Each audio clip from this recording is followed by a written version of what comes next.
Época que você era feliz e não sabia, anos 70, 80, 90, parte 3. Hoje a febre do momento é o morango do amor. No meu tempo, o morango do amor era isso. E esse era o motivo de não faltar aula na infância, senão o bicho pegava, e só bastava uma caixa de papelão que a diversão era garantida.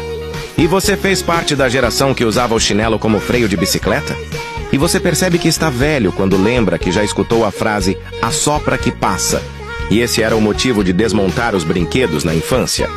E só quem já chupou esse melzinho soube o quão bom era, até o plástico a gente mastigava. Se você viveu aquela época, provavelmente já almoçou e jantou nesse prato. E nas faxinas antigamente não podia faltar óleo de peroba na estante. E poucos vão saber que objeto é esse, era uma coisa que perdia com facilidade. E na minha época a ostentação era ter uma linha telefônica em casa. Nunca te vi, mas sei que você tem uma bíblia dessa guardada em algum canto da casa.